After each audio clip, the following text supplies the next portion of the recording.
Afternoon. Good morning to you, Professor Andre from Brazil.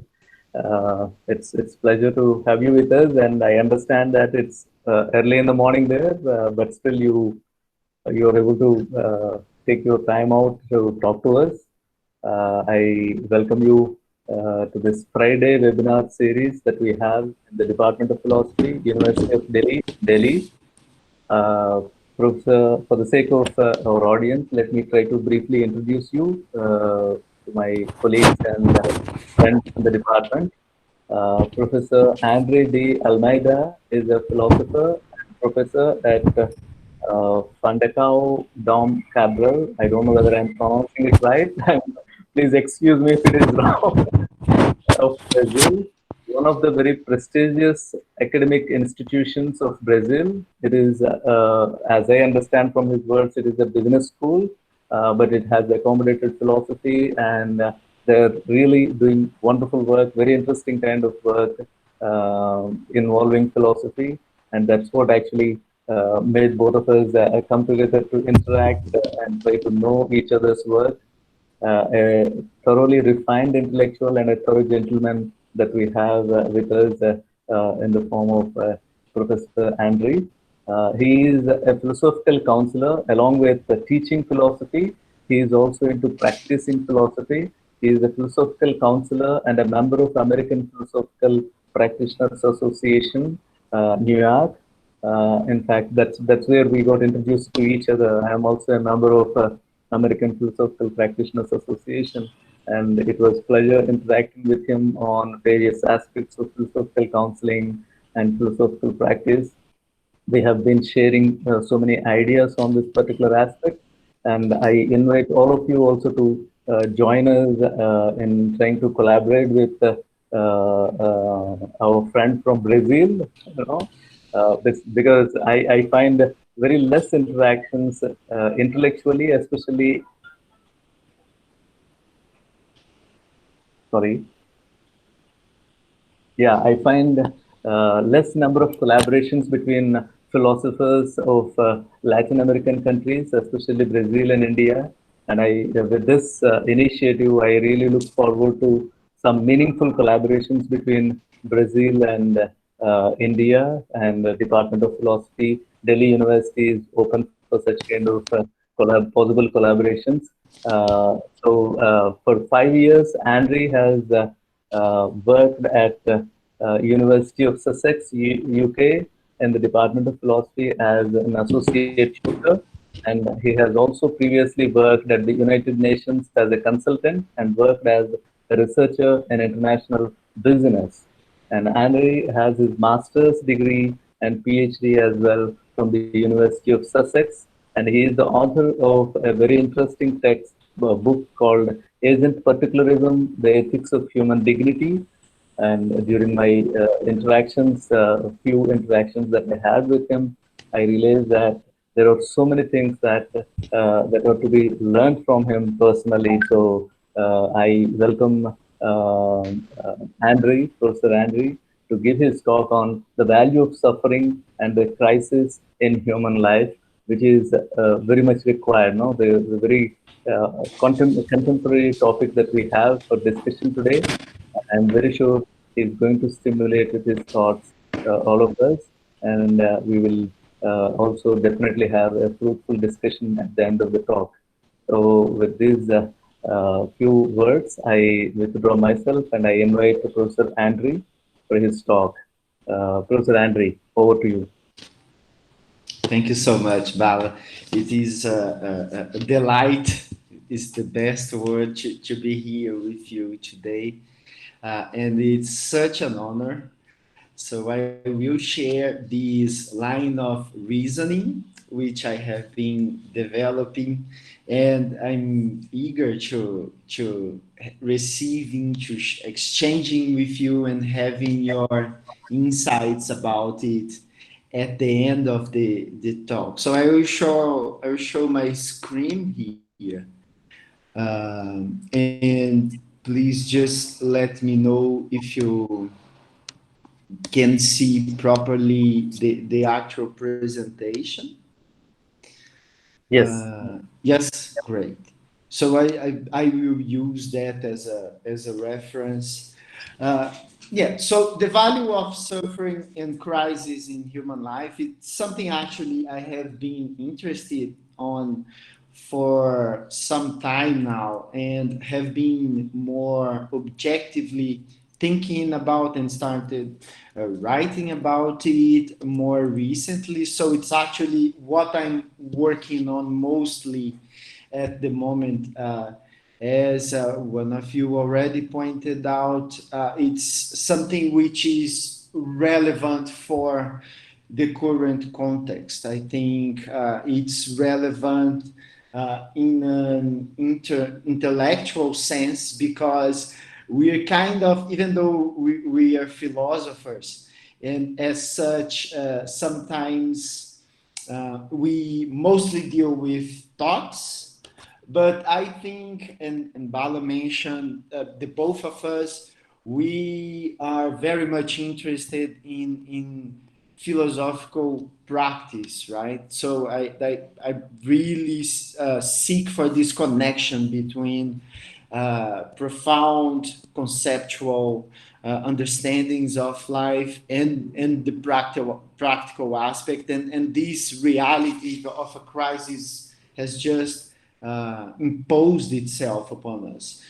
I think it's a very interesting occasion actually in terms of that because uh, for I guess the first time in my whole life I'm seeing, I'm experiencing a crisis of virtually humanity as a whole.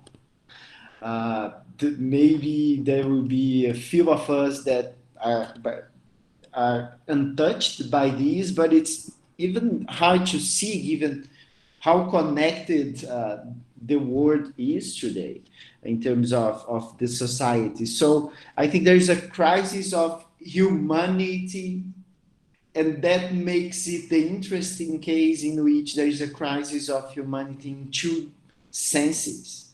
So the first sense is humanity as a collectivity. We are together on this boat, right? And interestingly, that brings about a crisis of humanity in terms of an aspect of each person. Maybe to a deeper degree, some of us are experiencing some kind of personal crisis, others to a lesser degree. I suspect that really most of us is in some kind of personal crisis at the moment. And the first thing I think it's important to just acknowledge that. It's important to just acknowledge that. It is as my presentation today will try to show, it is not a problem that is the case. Quite the contrary, it gives us the necessary substance to resignify some profound things about our lives. Now, crisis, I think, necessarily brings with it some content in terms of suffering. So that's why connecting the two things in this talk.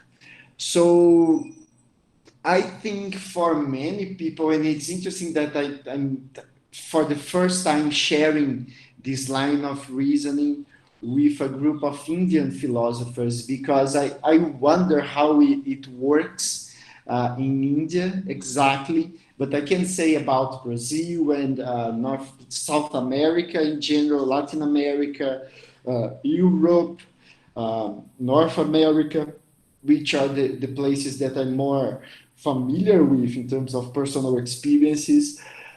There is an impulse to take suffering and crisis to be something of an unwelcome and unfortunate sort of occurrence in our lives.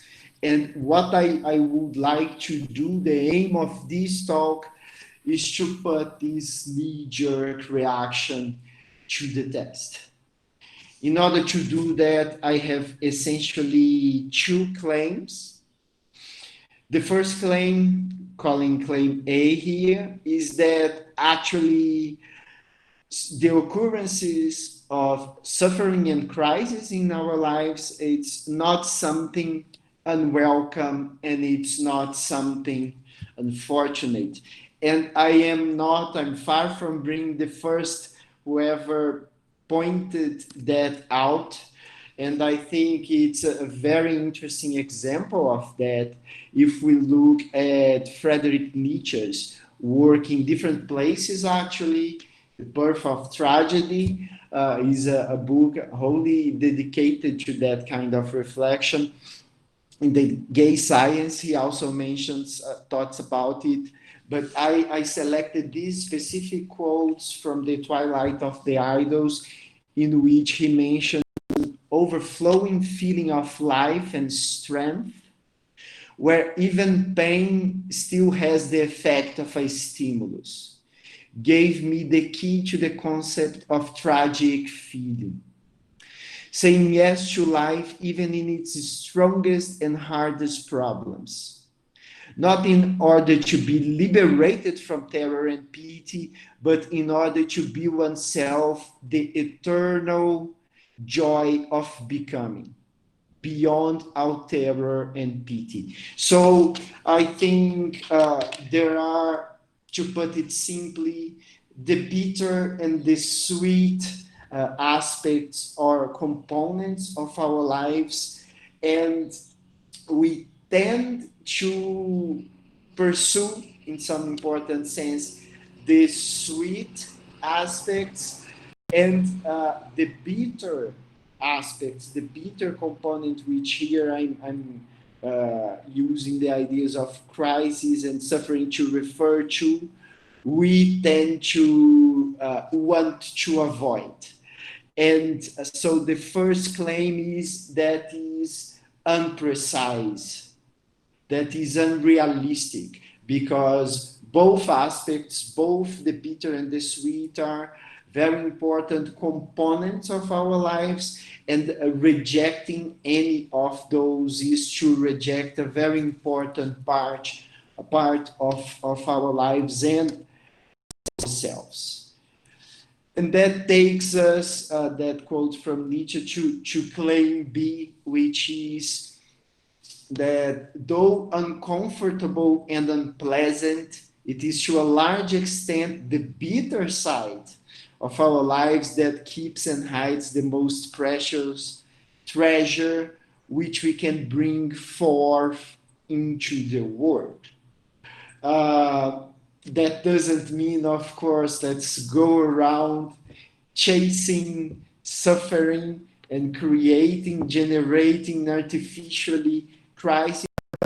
Rather, it's an occurrence. It's natural, like being born and dying. These are just two parts of lives. It's part of one same thing. Same goes with the sweeter and the bitter aspects of life.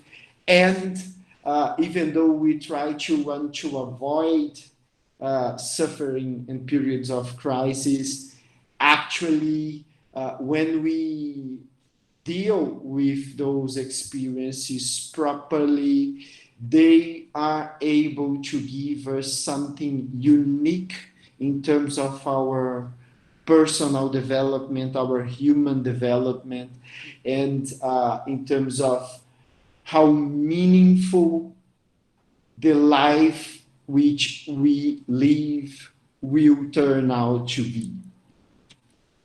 And I think we can see that when we look at the etymology of the term crisis, which in the Western tradition comes from Greece. It comes from a medical background, and basically crisis refers to a decisive moment. In this kind of medical perspective, crisis is the moment in which, depending on how the treatment goes, either the person will survive or the person will die. After that, is taken up as well by the psychoanalysts, and then afterwards economics and so forth. Now, it's interesting to note a difference in terms of the etymology of crisis when we look at the Chinese culture, and the word is Wei Ji. And it's kind of a bifurcation in which on the one side we've got the perception of the possibility of danger, and on the other side we have opportunity for elevation. So again, it's a decisive moment. Depending on the choices that we make, things turn out to be really bad. But depending on what we do about that decisive moment, that crisis, that is actually an opportunity for transcending our current limitations. Contrary to the Western understanding of crisis and the Chinese understanding, you had a certain condition, a certain level before the crisis, then you have this decisive moment on the crisis, and from that point on the Western tradition, the best case scenario is coming back to the same level from before the crisis. And what the Chinese understanding gives us is the idea that actually, if you deal with the crisis properly, you will be elevated in terms of your level of personal development. So it's an opportunity to awaken the most elevated aspects of our humanity. I think it's in terms of the understanding that I particularly see the value of crisis and suffering in human life. It's really interesting to look at it from the eyes of the work of Thomas Kuhn, a philosopher of science. And he sees the relevance of crisis in terms of the set of conditions necessary for a shift of paradigm, basically. And basically, these two quotes, I think, express that really well. So the first one is that revolutions, he's talking about scientific revolutions there, are not sought except under extreme circumstances, meaning under circumstances of crisis. And the most interesting response to crisis will be the search for a revision that will allow for the elimination of at least the most pressing anomalies. And these are the two thoughts that I find most interesting here. So it's a moment that creates an opportunity for a revision. And what the revision does is elimination of at least the most pressing anomalies. So you have a scientific paradigm, and from the beginning, there will be little anomalies, things that don't fit right, so things that don't really work out as the paradigm, the assumptions from the paradigm would suggest.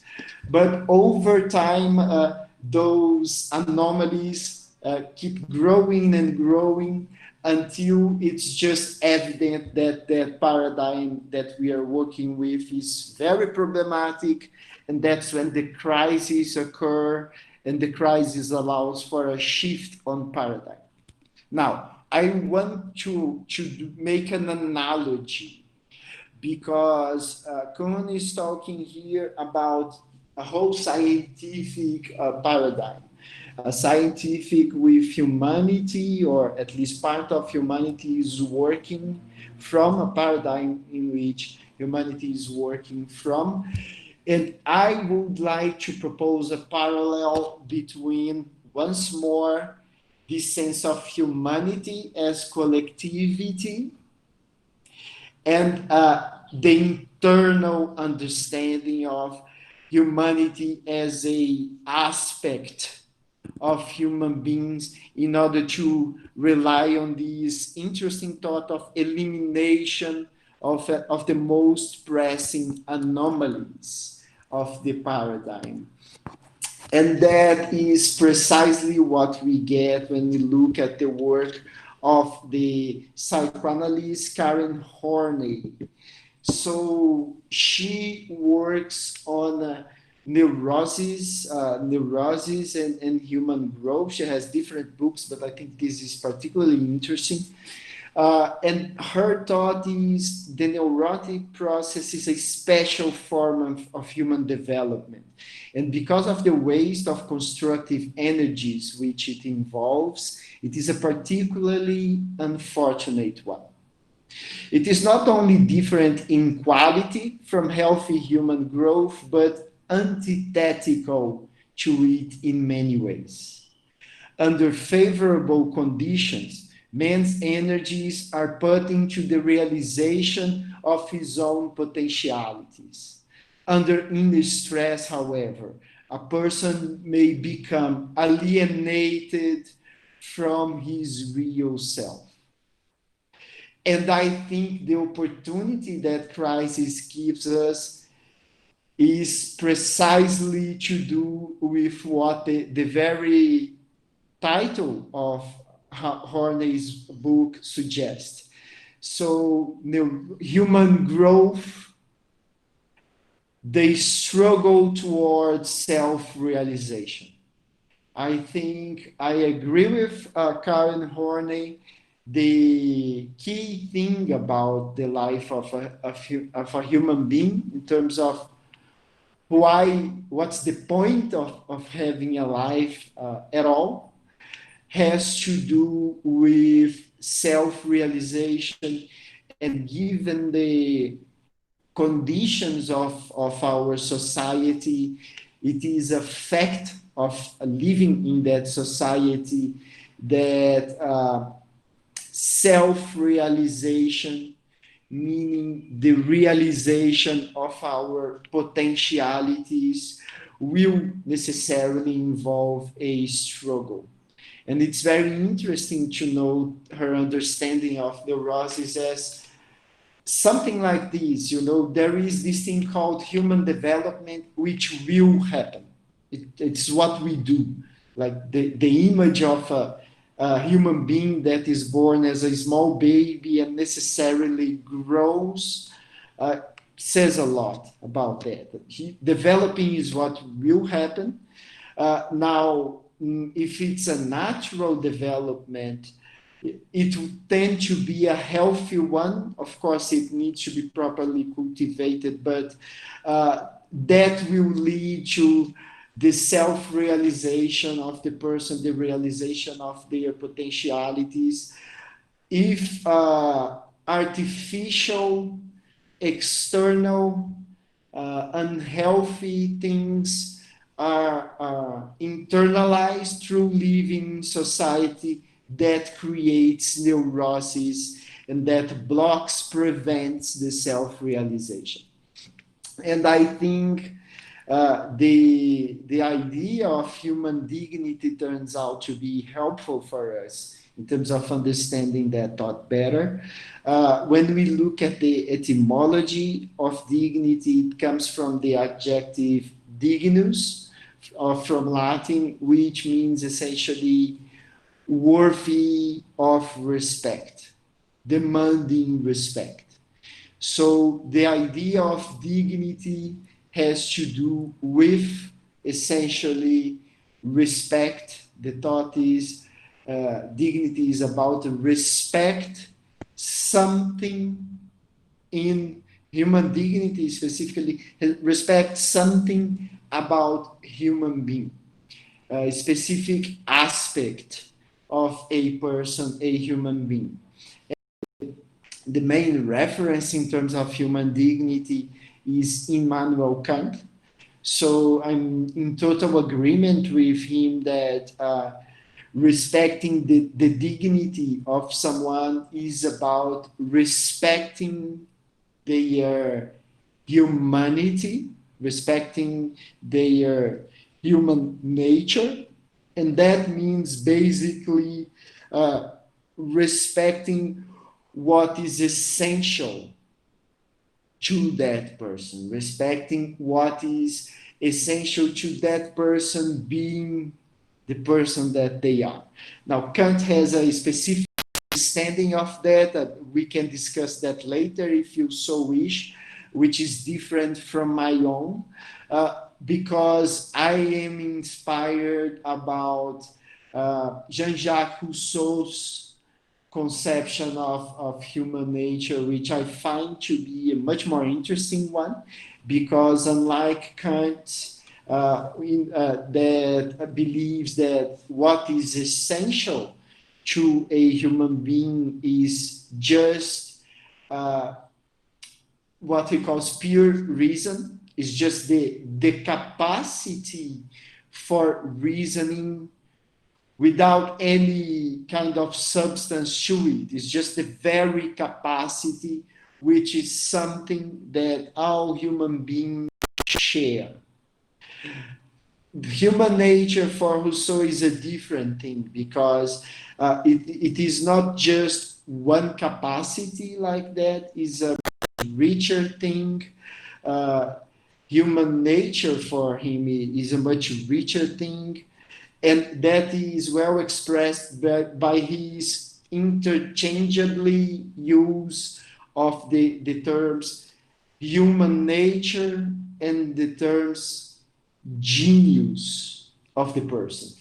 And where he's coming from there is, or can be properly understood if we look at the different meanings of the term genius from his period, the 18th century, and our modern understanding. Basically, the modern understanding of genius refers to some very rare individuals that has extraordinary abilities or extraordinary talents, specifically mostly of an intellectual kind. That is not the understanding of the term genius on the 18th century at all. Basically, their understanding was one according to which each person has their own genius. And the idea of a genius, the genius of a person, is the unique set that is composed of the person's talents, abilities, style, personality, and character that is essential to that person being the person that they are. And so if we take that understanding of human nature, referring to the genius of the person, the conception of human dignity that we end up with is one according to which what is essential to a person, what is worthy of respect and demands respect in a person is their genius. It's their unique set of qualities of those kinds that I mentioned. There's their particular style, their character, their personality, their talents, and their abilities.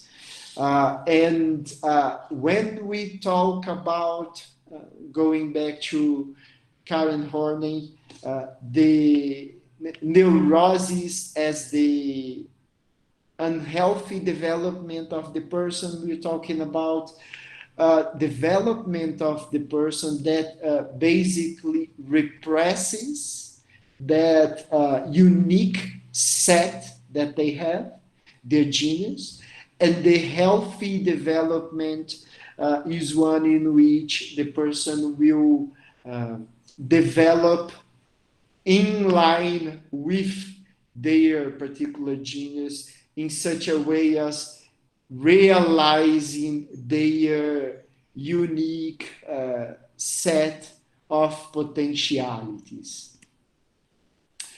And that connects really well to the idea of human flourishing that comes from virtue ethics. And it's a helpful connection to make because essentially the process of human flourishing is the process of becoming your ideal version. It's becoming your best possible version. It's developing yourself in that direction. And that is extremely helpful because that gives a special flavor to the idea of respecting someone's genius, in which respecting it has to do with two different senses of respect. One sense is to respect the genius or the nature that is already there. And I must say that doesn't mean respect whichever characteristic the person has happened to have at that moment. Otherwise, we wouldn't be talking about development, right? By definition, that involves a kind of perfectioning of what is already there, a realization, a development, and a expressing into the world the potentialities that the person do have, but that still need to be further developed, and that is to a large extent done by exercising those potentialities. And this beautiful quote from Rousseau has to do precisely with that. Esteem each individual, but despise the multitude. Let him see that all men wear pretty much the same mask, but let him also know that there are faces more beautiful than the mask covering them. So the thought behind this stuff is what I have said so far. Each one of you, each one of us has a unique set of qualities that gives our potentiality. It's particular to each one of us because the way in which we are brought up in the specific kind of society that we live, our development tends to be a neurotic sort of development because it tends to repress our natural and particular genius, and that gives the image of putting a mask that all of us tend to wear on top of our genuine faces. But the point of this whole talk is we feel that we need to wear this mask and kind of blend into the crowd. But actually, behind that mask, in the case of each one of us, there is a face that is much more beautiful than the mask that is currently covering it. And the opportunity that a crisis gives us is the opportunity to acknowledge that we are wearing a mask and having the courage, because it can be terrifying indeed, having the courage of removing the mask. And as you brilliant Indian philosophers know, what that means is not feeling terrifying about removing the mask. The feeling can be there as much as it will be or not. It's just something that happens. But as a Brazilian philosopher, Ruben Alves says, having courage is not the absence of fear, it's just simply moving forward in spite of the fear. And this whole understanding of human nature as the genius of a person makes me think of this wonderful quote from Albert Einstein, who says, everybody is a genius. But if you judge a fish by its capacity to climb trees, it will spend its whole life believing that it is an idiot.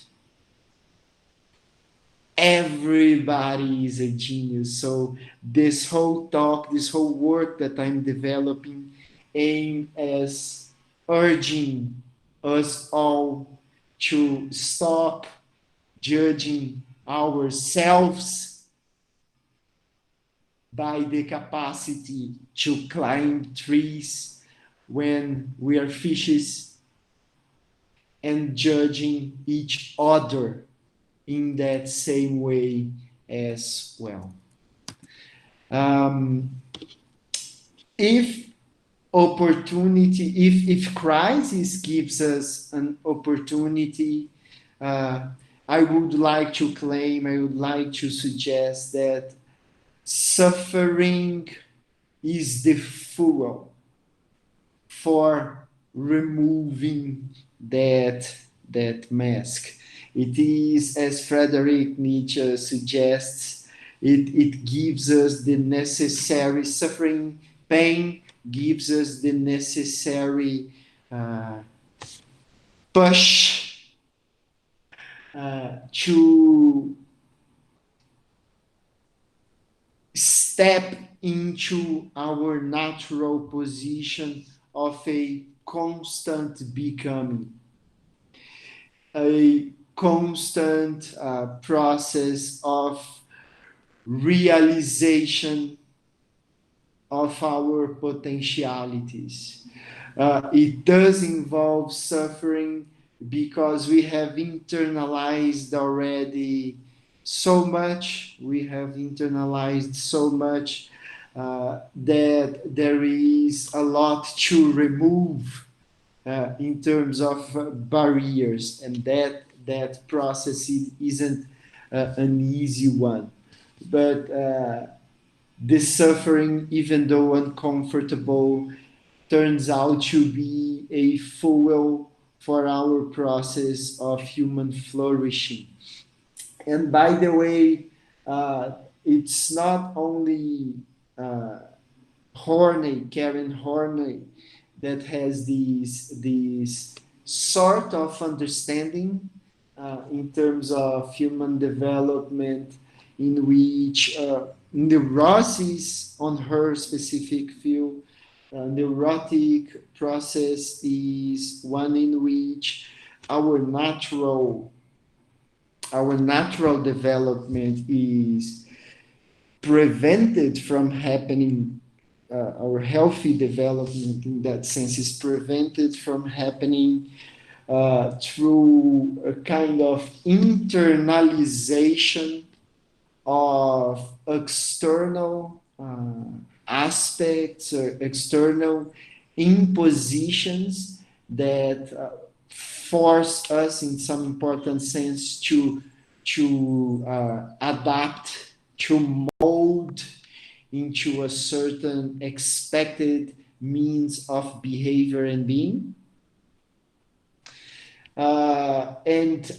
If we didn't have that external force, the natural development that certainly could be best cultivated in some ways, that natural development would already be, in some important sense, a healthy one, a one in which we are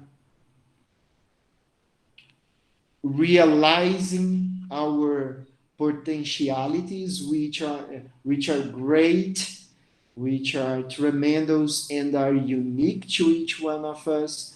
And another psychoanalyst that is also concerned, I think he puts it in different terms, but that is also sees the same kind of process going on is Sigmund Freud.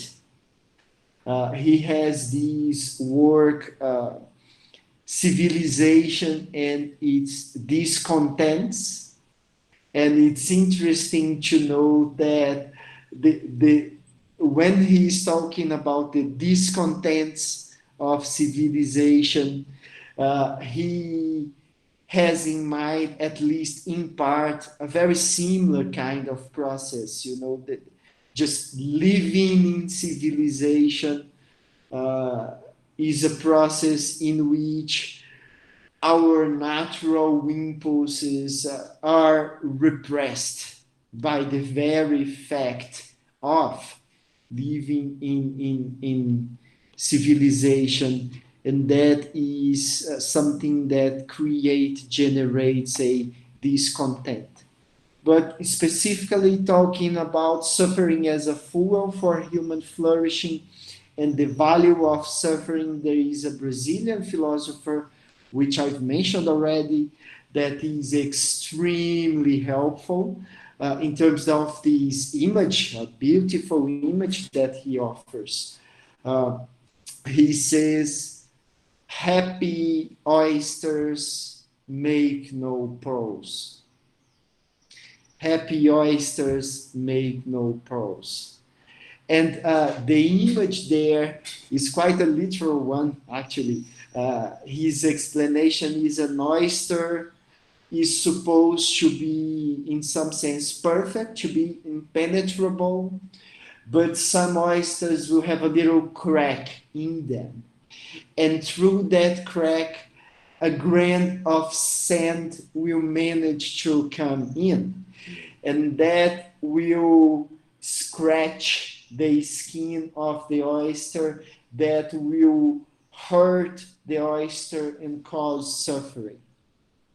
In order to deal with that suffering, to alleviate that suffering, the oyster encompasses that grain of sand with something that later will turn out to become the pearl.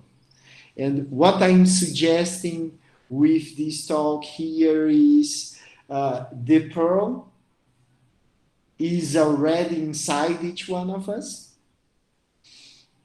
It can be summarized in the idea of our potentialities that are unique to each one of us. They are worthy and demand respect. So when we are thinking about respecting the dignity of someone, we are thinking about respecting those potentialities, that particular genius, in two senses. One sense is respecting the genius as it is, not respecting every component of the person as it is, because they need to develop and improve, and if they have internalized an appropriate things they need to deal with those accordingly, but respecting that potentiality, that genius, and also respecting the process of the person realizing that potentiality. And I have a further suggestion that I'm very clear about, which is not only we have our potential, but one, for the most of us, for all of us, that potential is actually great, immense, and two, for the most of us, if not all of us, that potential is amazingly underdeveloped. It's locked inside of us. And crisis, which brings suffering, turns out to give us the key to unlock that prison, or the door of that prison, and liberate the potential that is there. That is not easy, that is painful, that involves suffering. But if, as Nietzsche suggests, we say yes to life, that is a very possible thing to happen. And as I come to the end of this talk, I make explicit the attitude with which I come to you today, for this delightful moment of sharing these thoughts with you, and then having a discussion about what insights my line of reasoning bring to you. I wanted to take the moment at this end of the talk to pose a question, because it is a question that I'm posing myself. And I ask you to please forgive my very superficial understanding of Buddhism.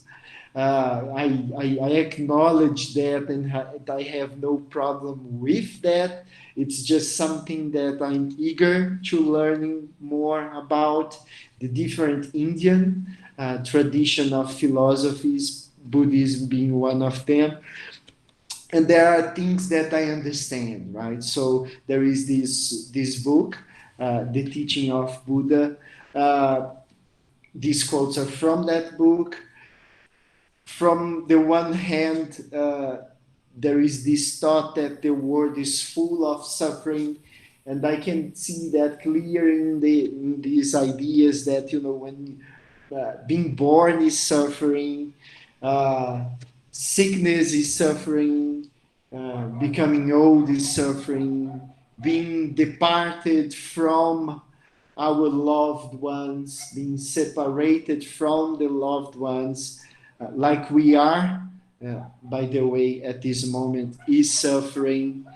And there is also this other more profound understanding of the Buddhist thought, which refers to our constant state of desiring. So we desire the latest model of a beautiful car, and we suffer because we don't have it. And then we finally are able to buy the car. For a brief instant, we have this wonderful feeling of having the car that we have desired for such a long time. But then we start suffering on the very next instant, because once we have experienced that wonderful feeling, we want to keep ourselves experiencing that forever.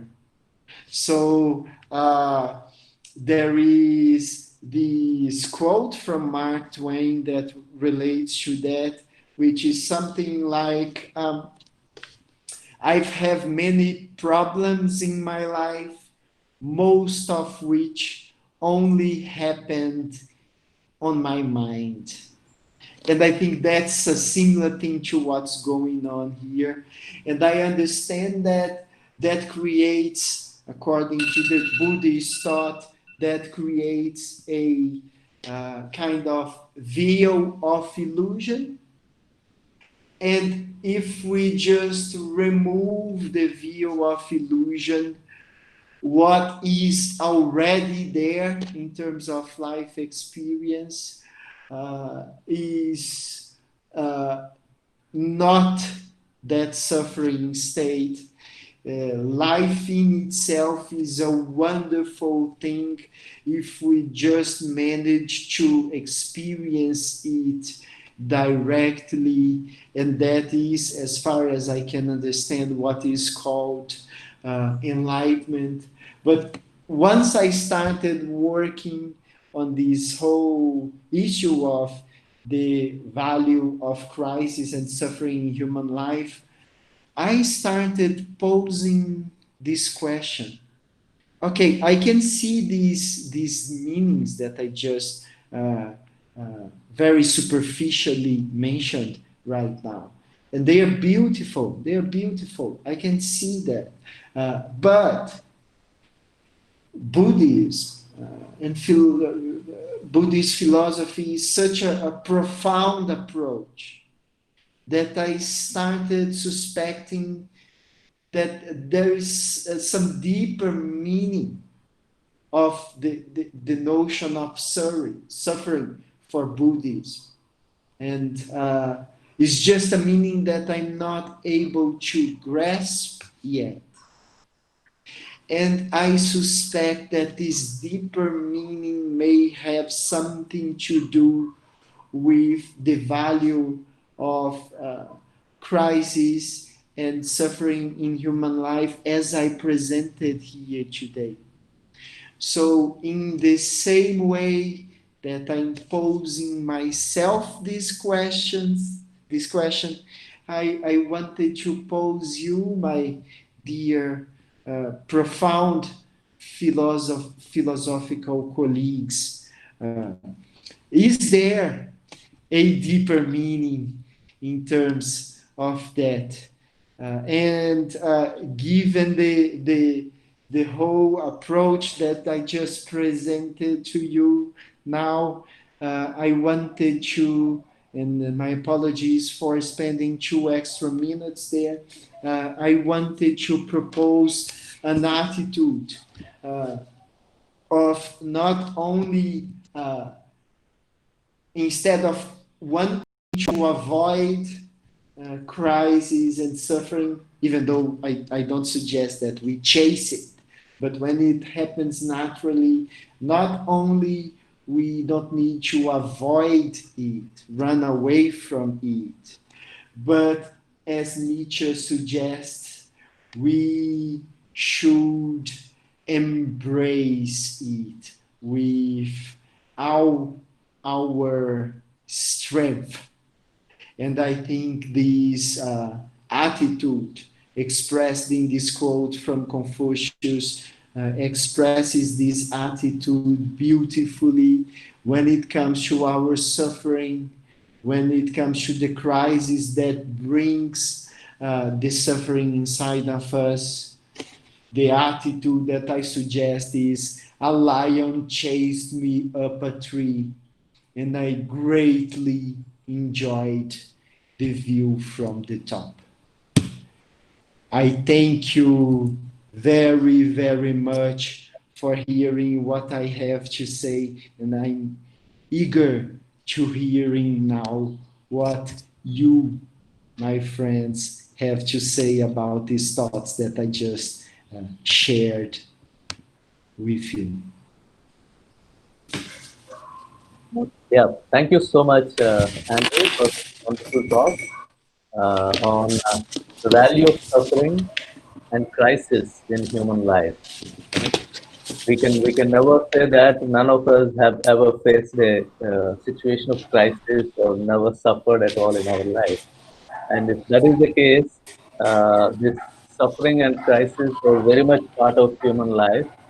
And if both of them are part of human life, then how do we deal with them? How do we look at them? How do we accommodate them in our ontology so that we react to them in a proper way so that we can lead a comfortable life or life with them? As it was said, uh, yeah, actually,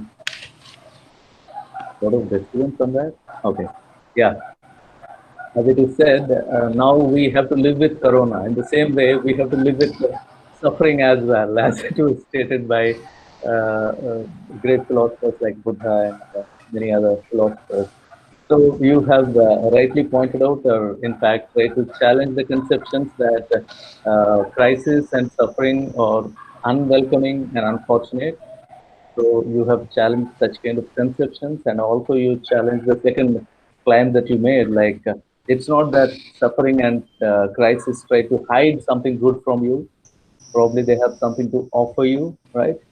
So these two Yes. are very well explained, and arguing that in fact the crisis is seen by some of the philosophers as an opportunity. For example, Thomas Kuhn has did that way, and also you have taken the examples of other philosophers as well in a appropriate way.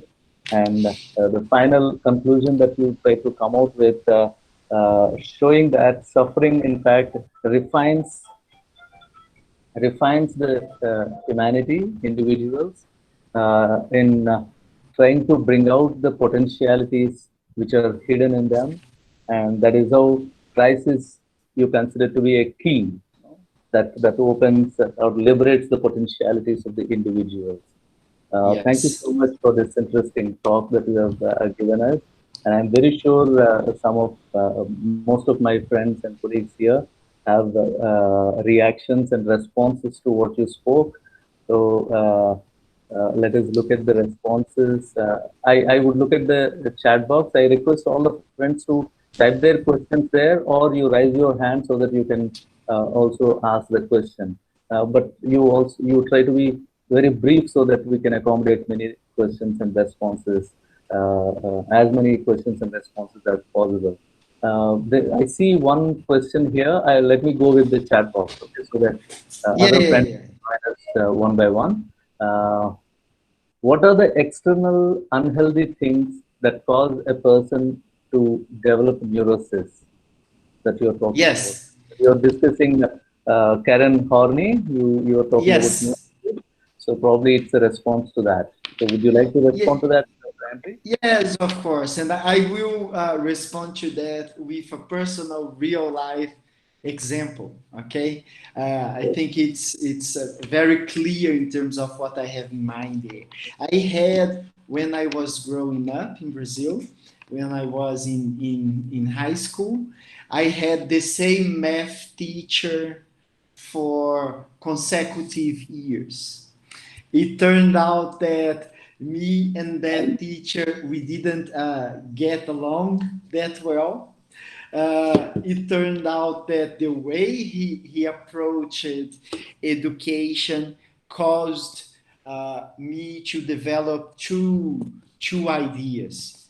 One of them, the idea that I didn't like math, and the second and most important one in the terms of our discussion here, the idea that I was not good at math. This is a very real example for me. I hold this thought for decades until when I was preparing to apply for my PhD.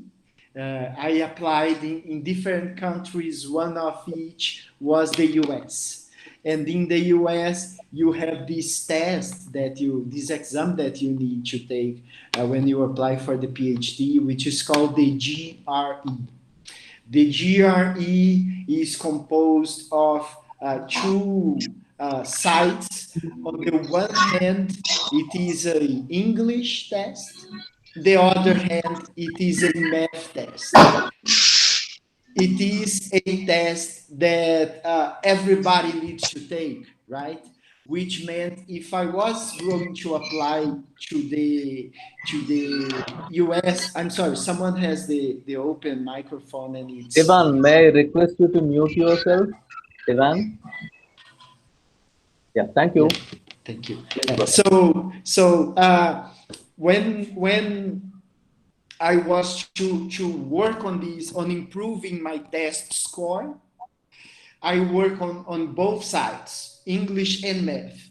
But on the English, I improved up to a certain point because I was very aware of the fact that the other people taking the test had English as their native language, which gave them a competitive advantage. So part of this test involved vocabulary.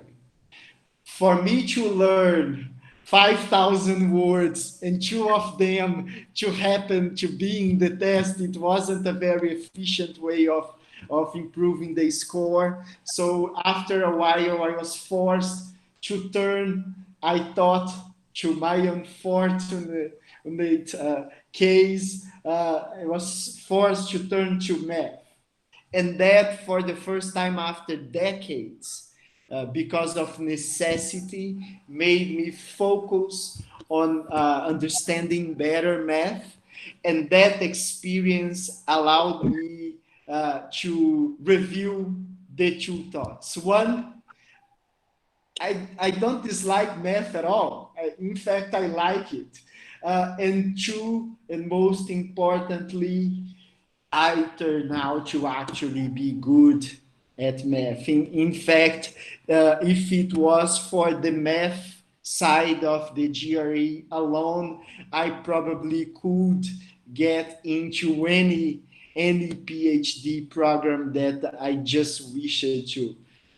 It was a wonderful test result in terms of math. And I'm giving this example because I think that from the day in which we are born is a kind of experience that we have all the time, and we keep internalizing these. So this is one kind of stuff that we internalize. There are other kinds. So, for example, let's imagine that we live in a society in which the right way to reason is like an engineer. The right way to think about, approach life is like an engineer does. And you happen to be naturally an artist. You are very creative. You operate in a very different kind of fashion. Your way of natural modus operandi there will not be well received by that society, and you will internalize certain ways of being that will turn out to be unhealthy for you, given the particular kind of person that you are. So I think basically that's what I mean by the external unhealthy things. Yeah, thank you. Let me go to the next question that I see here. Could you please clarify the crisis you're focusing upon? Are you referring to the externally induced crisis or even the internal ones as well? Or is it the case that you view all crises to be externally induced? What about the crises that are beyond our capacities to cope up? Yeah, no, I don't see our crisis as externally induced. I think the coronavirus that we are experiencing is a very clear example in terms of that. It's just uh, Just a it, minute, Andrew. May I request Devinder to mute himself? Devinder, please mute yourself. Devinder, thank you. Yeah, thank you, please go on, thank you. Andrew. Yeah, so yeah, I think no, that's plain enough. The coronavirus is a crisis, and it is a crisis, and it's not internally induced, it's externally induced. That's not what I mean. What I find interesting,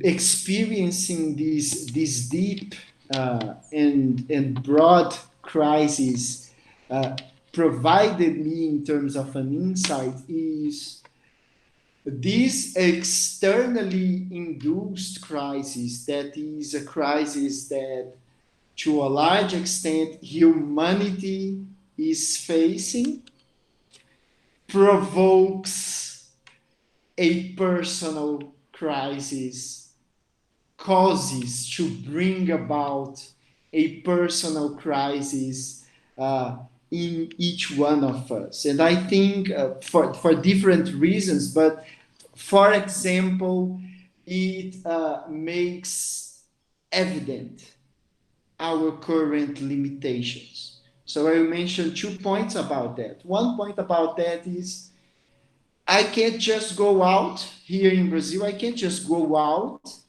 and in the same way that I used to and do what I used to and be with the people that I used to be. And I can't do that because there is an important risk that may be even a risk of life and death kind of risk. And that risk is imposed by a virus that is invisible. It's so small that is invisible for my eyes. And I think that's a very powerful image. Another example to illustrate the connection between external and internal crisis there, I think maybe in India is a similar situation. It certainly is the case of the Brazilian society that there is something about the profound degree, the big degree, large degree of social exclusion, poverty, and social inequality that is a characteristic of the Brazilian society. There was an already implicit sense in which that degree of exclusion, of misery, that unspeakable degree of poverty that so many Brazilians experience actually makes us all vulnerable. It's bad for the whole of the Brazilian society. It's like a cancer for the Brazilian society. Now, what the coronavirus situation did is, which is an external crisis, it makes that fact evident because the large number of Brazilians that are contaminated with the virus makes the more Brazilians are contaminated, that makes us all vulnerable to the risks imposed by the virus. So that brings it, that makes us face our limitations in terms of our vulnerability, but also it makes us face our presuppositions, our preconceptions, and again we come back to what are the external unhealthy things. If you were born in Brazil like I were, some unhealthy external thing that becomes internalized as you grow up in the society is the prejudice that you will tend to have against the poor, as if they don't have an immense potentiality inside of them, and that in some sense they are less of a human being than those that are not poor are. And facing our own prejudices hurts as well. It causes suffering. Sorry, Bala, you are muted. Yeah.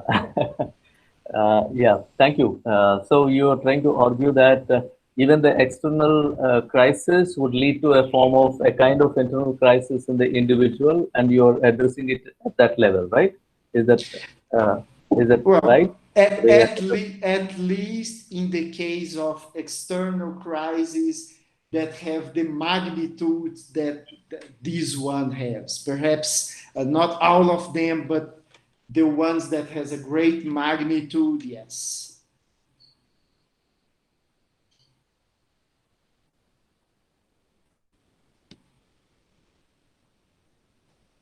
Yeah, but sometimes as beyond our capacities to cope up, some of the crises that we Yes. face in our life, sometimes, at least for some people, they are beyond the scope of their capacities, and in such kind of situations, how would you place them? Yes, but still, I think there are things that I believe we could do, and we, Bala, in our works as philosophical counselors, that becomes a relevant issue. Actually, uh, I think I really mean quite literally that there is a huge potentiality to be realized, and the crisis offers a kind of opportunity to bring that about. It's not easy; it causes suffering, and also that point allows me to add there is a proper rhythm to do that. It's definitely not helpful if you go too fast. That is when, in a way, the engine becomes overheated.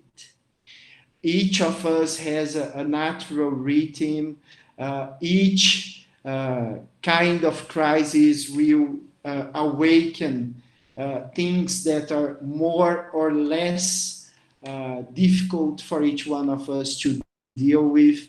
And I don't think we just face it head on and 0 to 100. I think there is a rhythm, and even when the crisis goes beyond our capacity to deal with it in that sense, if we just break the job in tiny pieces and proceed step by step, that will make it much less rough and much more feasible as well. Yeah, thank you. There is another question that I see here. Could your recommendation be taken to mean that we should be running into crisis situations, or is our focus on how best to extricate ourselves from unfortunate situations that we may be unfortunate enough to have been pushed into for some reason or the other? Also, how do you compare your position with that of the Stoics? Stoics. Okay. Yeah.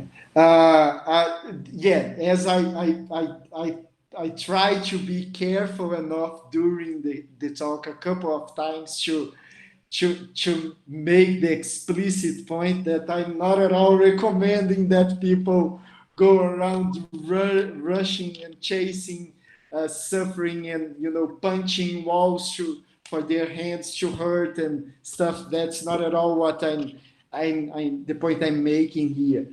Don't chase crises because you don't need to. They are just a part of human life, and that's my point. My point is it's integral, just like death is integral to the process of a human life. as much as being born is.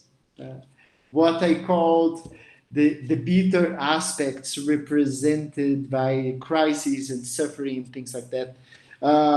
It's a natural, it's a integral part rather of human life, as the pleasant experiences that we have, the experiences that we tend to have this impulse to want more and more of them.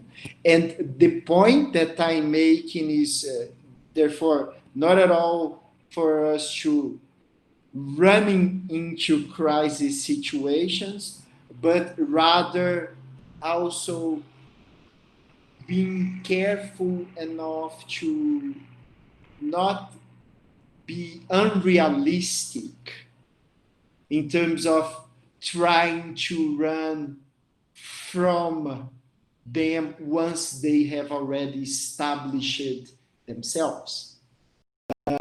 So it is important to, once a crisis, right now, the collective crisis of coronavirus, it's important to deal with it properly.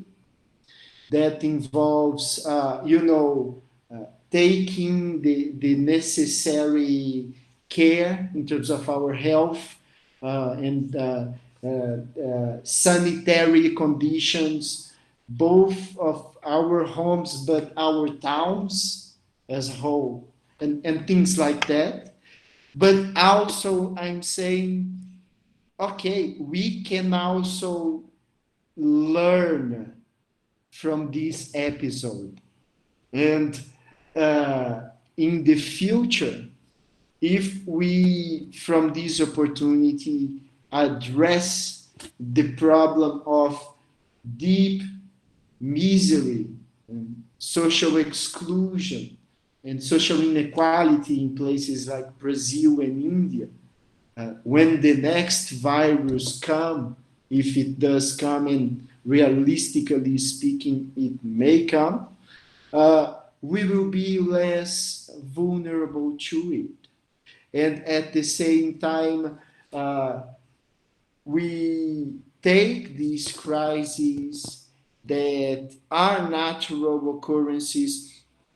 So a crisis that is not uncommon in our professional lives is a crisis of having it happened with me, but many other people, I started working in things like international relations and international business and stuff like that.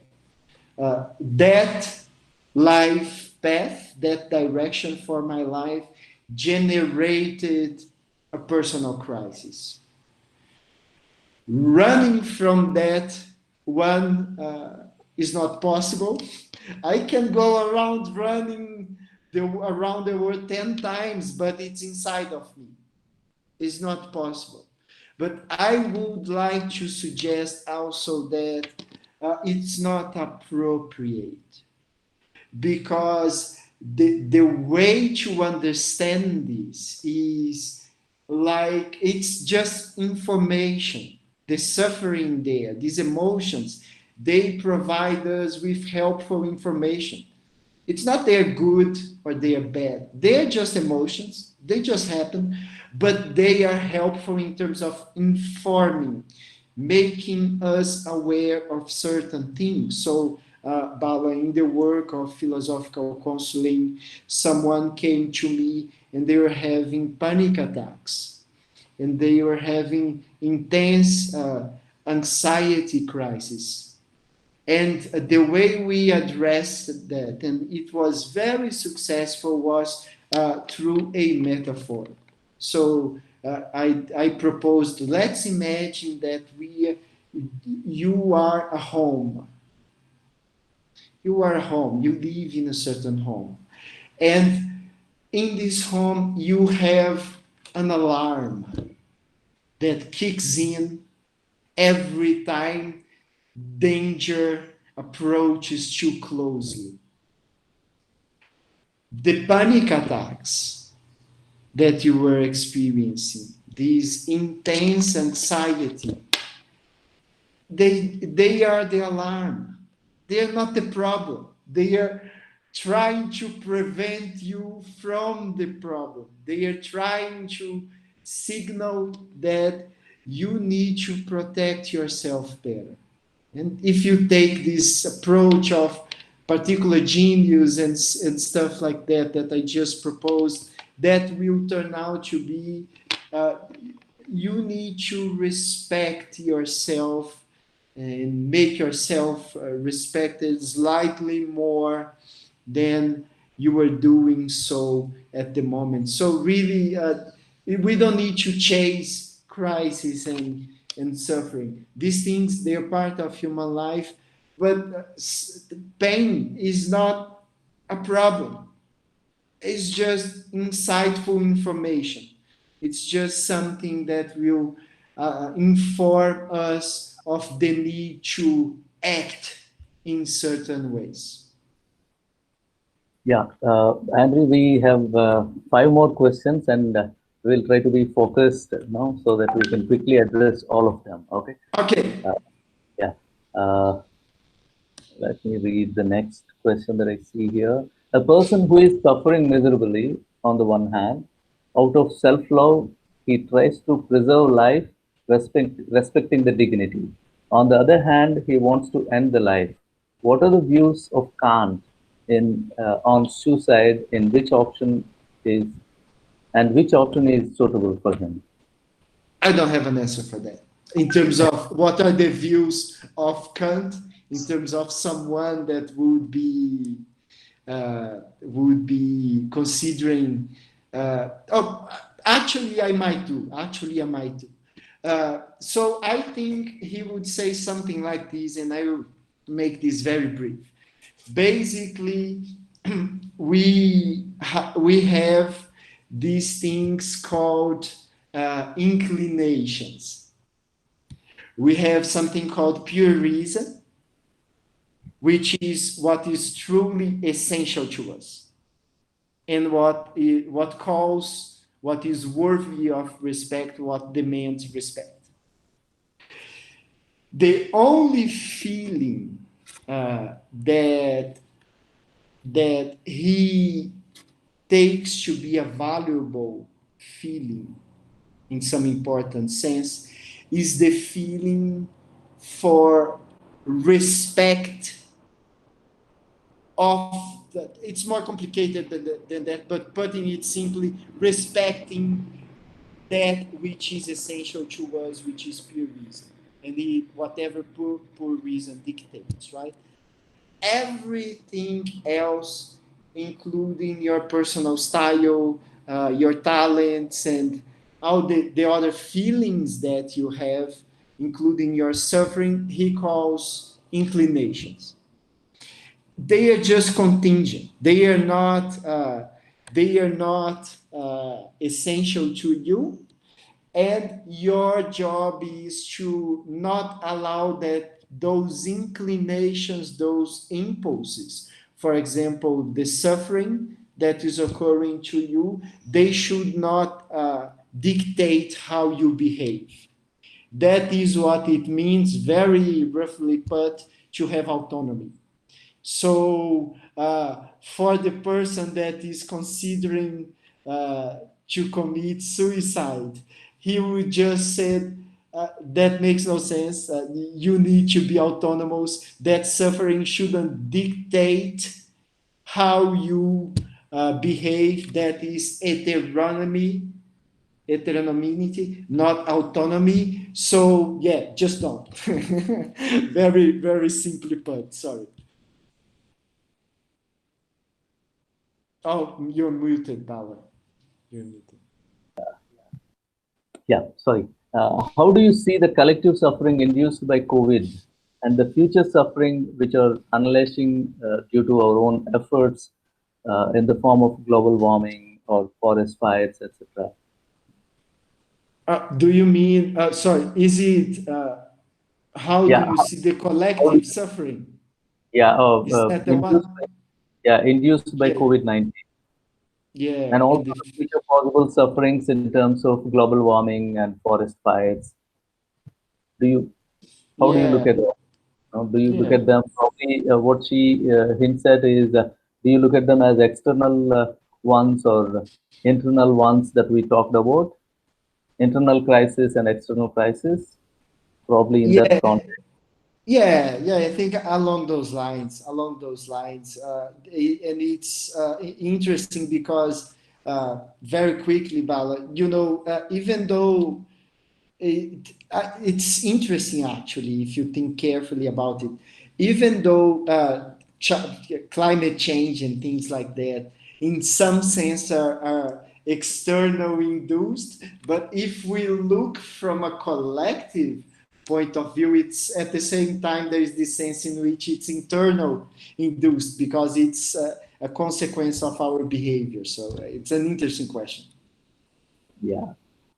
It is not necessary that the unique potentialities of the individual find a place in the world or helpful to the world or appreciated by others. In this context, how does one understand one's relationship with the world, with its diverse pressures and affordances?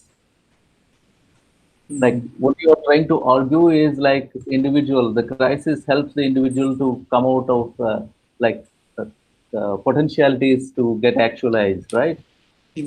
So yeah, but Yeah. it is not necessary that every individual's unique potentialities and or to be actualized, or Well, individuals find a place in the world or helpful to the world and appreciated by others. These potentialities may not be always positive as well. So in that case, how do you respond? yeah. Well, I would just, I will, because of time, respond like this, okay? I will go along the lines of Karl Marx, who says, to each according to their abilities, no, from each, sorry, according to their abilities, to each according to their needs. And behind that, there is also an understanding of self realization in terms of the realization of our humanity. And according to him, as far as I understand, the process is one in which we realize ourselves as human beings when we bring forth to the world what we have to offer that is uniquely ours, which I have presented here as our potentialities, and we offer that through our work, we offer that in a productive way to the community in such a way as for it to address real needs of the community. So that is what for him when at the end of everything, that is what he understands, as far as I can see, as realizing our humanities. And I think that that view fits perfectly well with what I have presented here today. Yeah, yeah, I understand that. Yeah.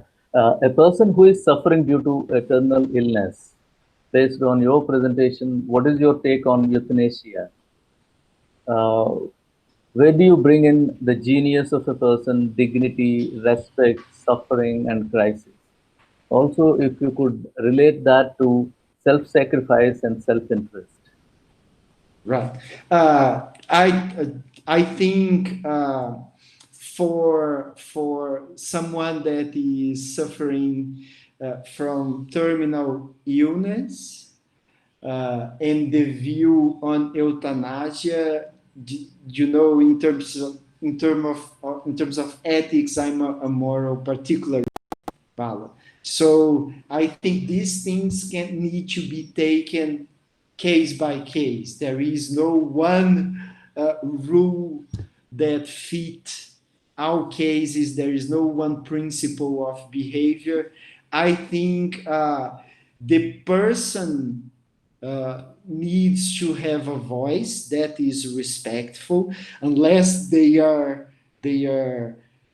incapable in terms of their cognitive capacities to express themselves. The person should allow to have a voice. I would have an interesting.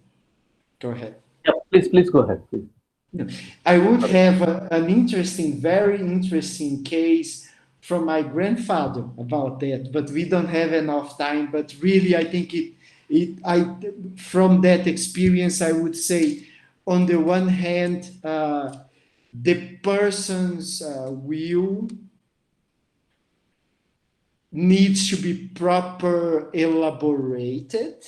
It's not just kill me. No, it's not. It's too much. No, carefully thought. But once it's carefully processed, it's important to respect the person. There is an interesting book called. Bala, I will actually send the name later to you. It's a powerful book from a nurse that works with terminal illness patients only. Basically, she talks about the 5. I think the name of the book is The Top 5 Regrets of the Dying. From working with terminal illness patients for decades, she wrote in a book because, when you are about to die, you kind of lower the defenses and you're much more honest with yourself and with others. I think there's this tendency. So from talking with these people, she wrote a book, The Top 5 Regrets of Those That Are About to Die, and are fully aware of that. And the number one regret is, interestingly enough, I wish I had lived a life in which I had been more faithful to myself, as opposed to constantly trying to meet other people's expectations. Should I answer the second part, or should we move to another question, Bala? And you were muted. Yeah, I have unmuted myself. I think Ivan wants to ask a question. So, okay. Ivan, please go ahead. How does work if I wanted to provide a few comments? Oh, please, yeah. Go ahead. Comments.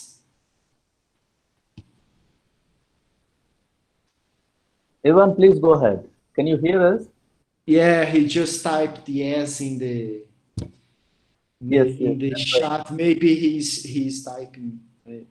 Maybe he's typing. No, you can ask through video call.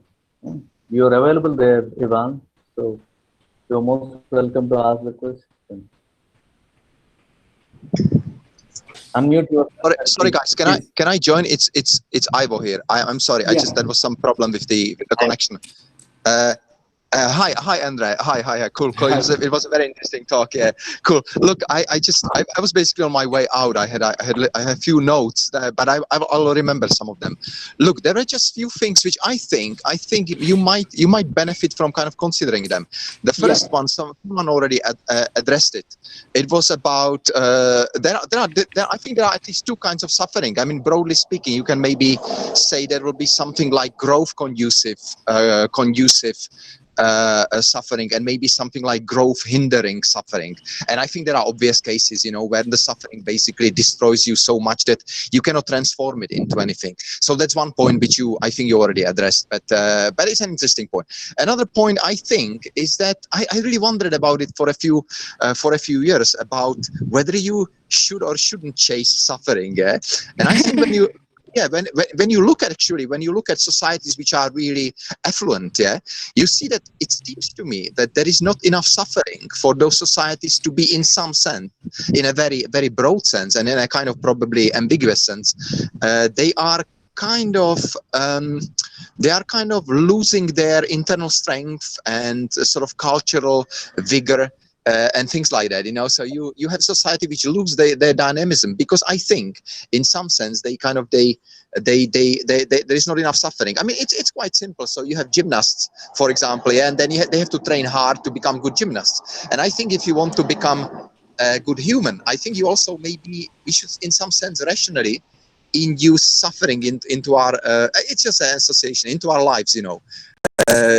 I mean, I think life is a project which shouldn't be left to randomness. I mean, maybe we should also try to, in some sense, control it in a way. Yeah. That's That's a another thing. And wonderful then, point. sorry, I'm taking too much time, but the last point is that when you were talking about masks, and sort of taking them off, and somehow you connected with you talked about it as a good thing, as a healthy thing and stuff. And I think I see your point, and I think you are definitely onto something. But there is definitely something interesting that Jung says about it. He talks about persona. Yeah? So he has this kind of Latin name for a mask, which is persona. He actually sees it as a very, very important psychological dimension. So he thinks that you need to have a persona to adapt to society. So it's very costly if you throw it out. Yes, if you throw it off, if you take it off, it's something like taking off your skin, which protects you. So you can hide behind that skin. But what he warns people not to identify with the persona. So you see, you need to use it as a being a master of your mask, not being kind of controlled by that. So when I think that subtleties which I think are important, because I think it's really costly. Sometimes people kind of romanticize the issue. Oh, I will be like those geniuses who throw off the mask, but they suffer. They suffer. We don't know much about the geniuses. Usually, the life of a genius is a because they pursue their own individuality, their own kind of calling or vocation so relentlessly, and they are also strong. They survive it. But I think it's for a common person. It will come too costly. Okay, cool. That's No, me. that's these are wonderful questions and points. I do have comments about them. Uh, uh, I will address the two last ones. Okay. Okay. I can see what you mean about the chase suffering. There is this distinction, and in this whole work on Greek tragedy from Nietzsche, he addresses that point. Rousseau as well, in his work on education, addresses that point, which is, I will just rephrase it to say, we are too soft. We are way too soft, and that makes us weak and not great enough. So I can see the point. I see what you mean. I think it's important to allow ourselves to have the experiences in terms of paying other people to do everything for us. I agree with that, and I think that's the helpful sense in which you bring that there. You need to do some of the essential things yourself instead of depend on other people to do the stuff, and doing that will allow you to grow. I do want to point out at the same time, though, I still don't think we need to. It's a different thing from chasing suffering. I don't agree that these Western societies, at least, which I'm more familiar with, they don't have enough suffering. I think rather the people tend to not acknowledge the suffering that they are having. And I think that the Buddhist tradition offers some helpful insights in terms of that. I gave this example of desiring the car, and then once you buy the car, you have a certain emotional state, and you want to keep it forever, and all these things that are indeed suffering are not acknowledged as suffering. And also, I need to add that when we are talking, like Karen Horney, the psychoanalyst, said that we become alienated from our real selves. And that has important consequences in terms of, in some important and concrete sense, we don't feel what we are feeling. We become, as a proper kind of safeguard of protective mechanism, we become disconnected from deep levels of suffering that actually are in us. And so I don't think it's a matter of artificially inducing more suffering. It's more a matter of connecting with the suffering and properly elaborating the suffering that is already in there. But that's a wonderful point. In terms of the persona, well, first of all, that's a very interesting thought. Please, let's follow up later on that. I think there is a distinction to be made here, though.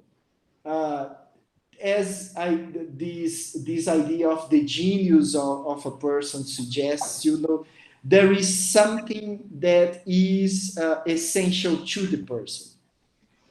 I think it is unhelpful, it is damaging to adapt in terms of what is essential to that person being the person that they are.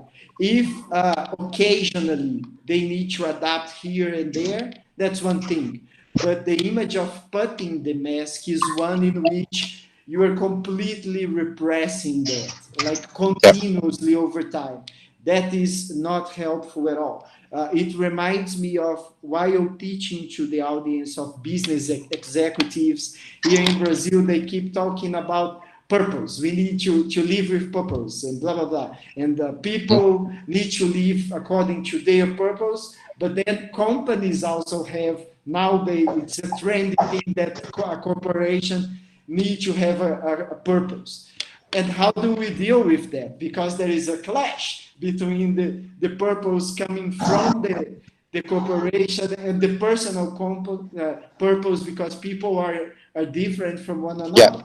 And the solution I offer for that is, the key thing is developing the ability to distinguish between when adapting would be too costly, it would be too damaging, and in terms of that, you do not definitely want to adapt and kind of subdue yourself to the company's purpose, except from very specific occasions in which you have a really good reason to do that, but that just for a tiny instant.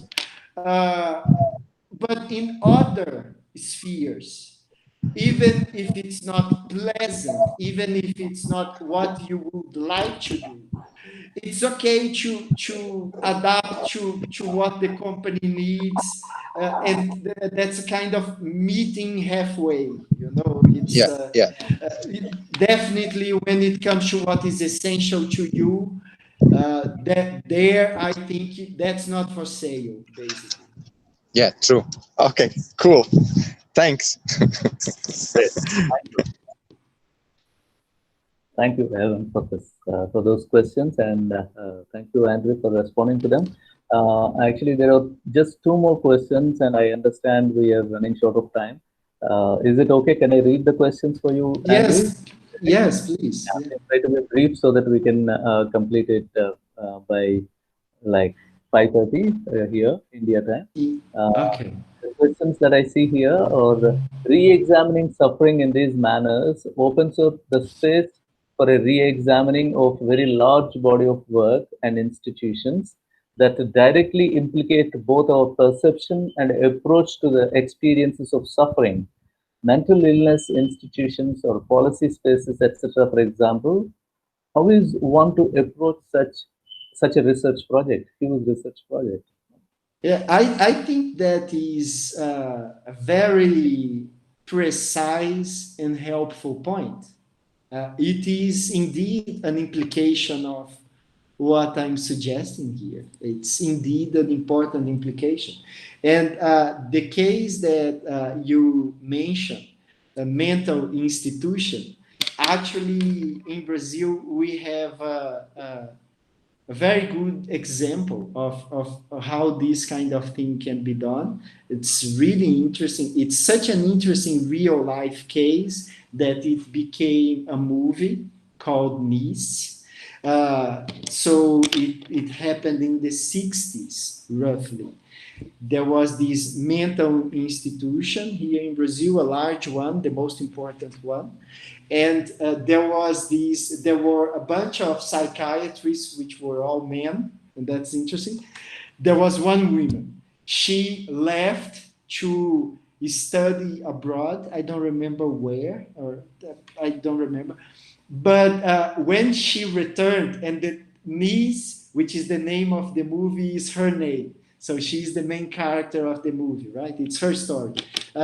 So when she returned, basically, the basic ideology of that mental institution was, if you don't conform to society, you have a mental problem. You're crazy.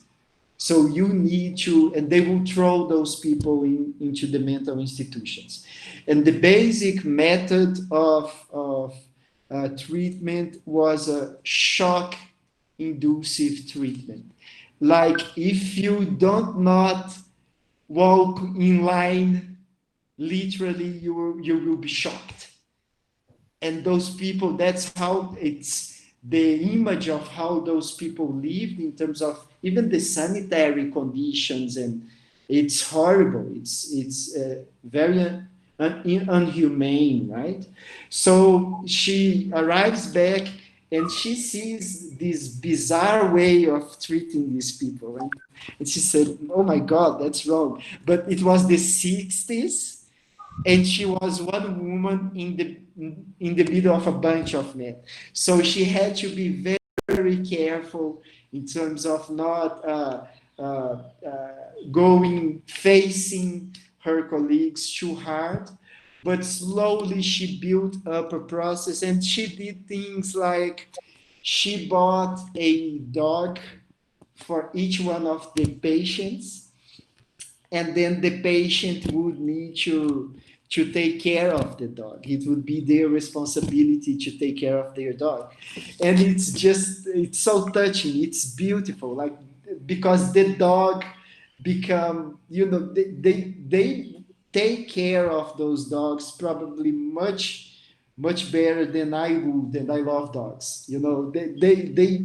They really understand how to respect and properly treat those dogs.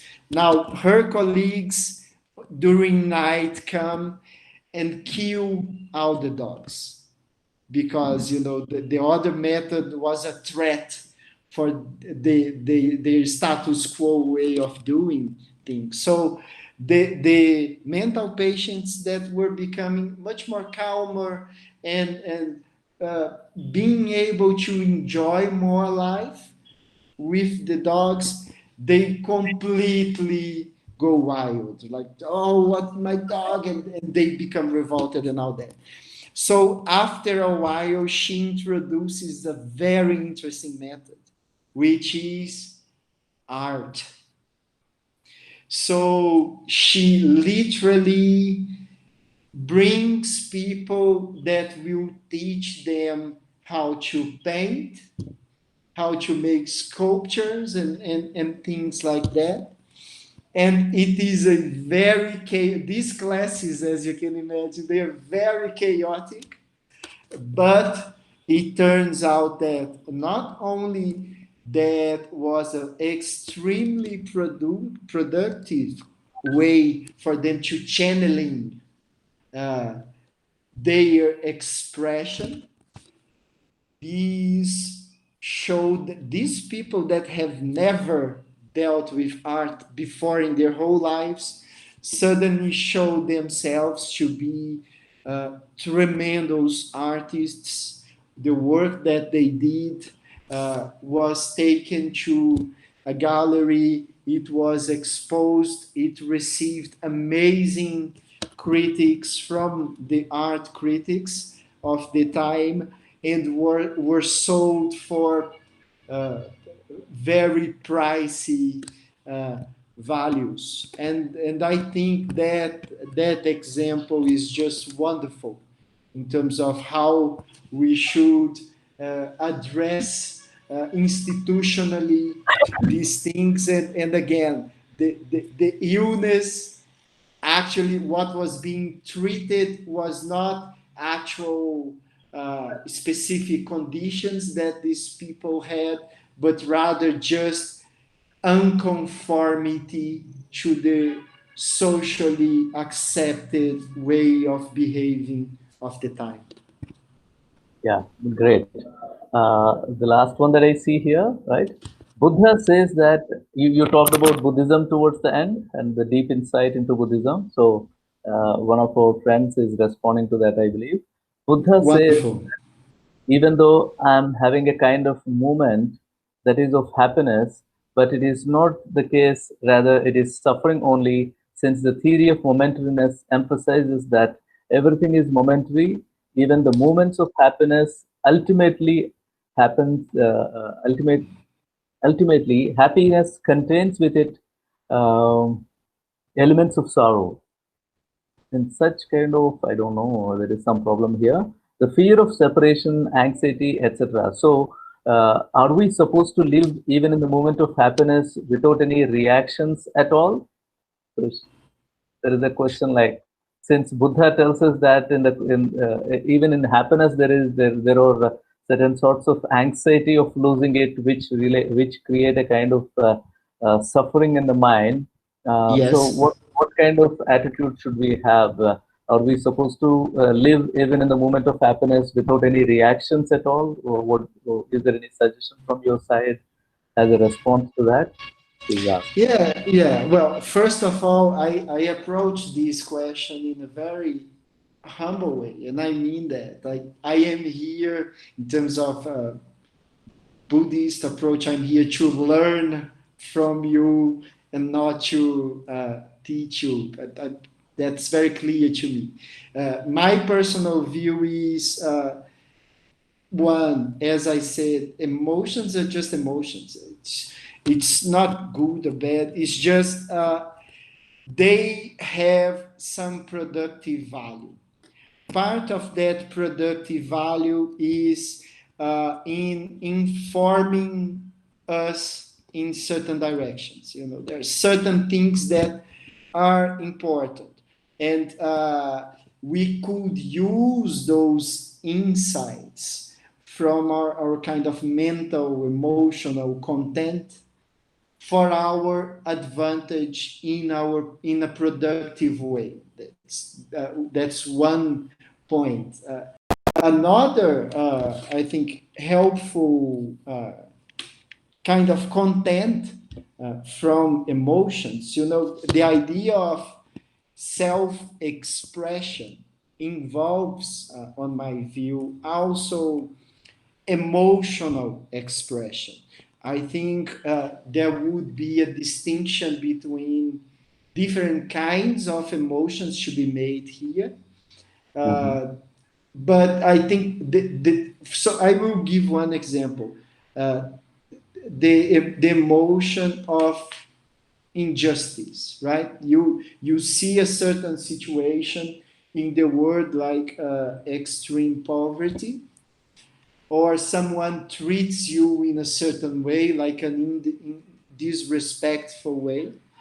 A sense of injustice seems to me like an appropriate reaction to that. I think case by case, but I think it's very helpful to express that. Self-expression does involve this content, this emotional content as well. There is a separate issue of how to express it, but I think the expression becomes richer if we allow the emotional content to be involved in the expression. at least, certain kinds of emotions. We would need to talk more calmly about distinguishing between different sorts of emotions here. But I think art is a wonderful example of that. It is even philosophy, really. Beautiful works of art, extraordinary works of philosophy, acknowledgedly by their own authors, are coming from a place of suffering in some important sense. It generates the fire, it gives substance to the expression. And I have a specific poet in mind. It's a Portuguese poet, a wonderful poet called Fernando Pessoa. He beautiful poetry, and he is explicit about mentioning how he had a very a life full of suffering, and his way of elaborating that suffering properly is through writing poetry, and we all benefit from that. By the way, since the question involved Buddhism, again, I am the student in terms of that here, but as far as the little that I know from Buddha's story allows me to say, again, it seems to be another example, because it was from this suffering that he was seeing around the world and in himself. It was that kind of gave him the motivation, humbly suggesting here, that gave him the motivation to go and do the wonderful work that he did, and provide the world with the wonderful contribution that he provided. Yeah, thank you so much for responding to all the concerns that our friends have raised. Thank you so much for being with us. And I know we have taken much of your time. It's more than 2 hours. I'm sorry for that. And, it's a pleasure. Yeah, Dr. Ravi, would you like to say something? No, I think I would just like to thank Professor Almeida for being so kind to have spared 2 hours early in the morning.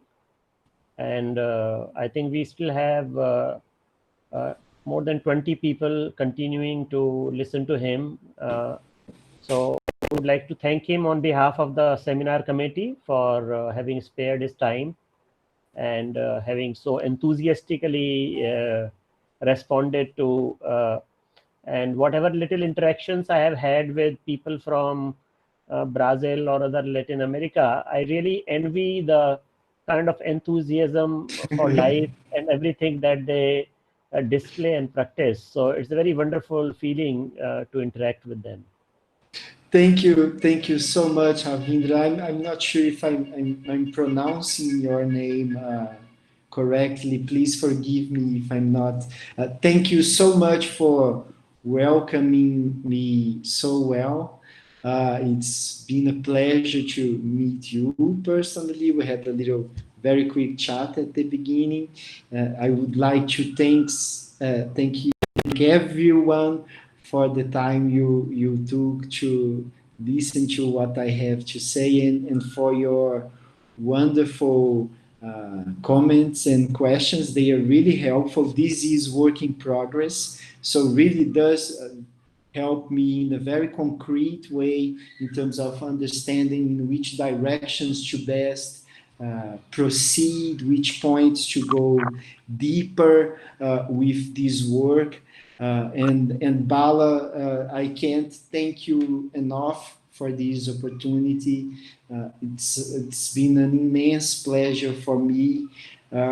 You are a blessing in my life, and I just hope I can do justice in terms of how I contribute to your life as much as how much you contribute to mine. Thank you, everyone, very much. For being with us. And yeah, we still have to continue the talk. We'll do that on a different platform. Yes, Thank you so much yes. for being with us. Thank you. Okay, Professor Almeida. Thank you very much. Thank you. Thank you. Thank you, Ruben. Thank you, Dr. Ravi. Thank Thank you, you. other friends, Aisha and other friends from the department. Thank you so much for being with us. Thank you.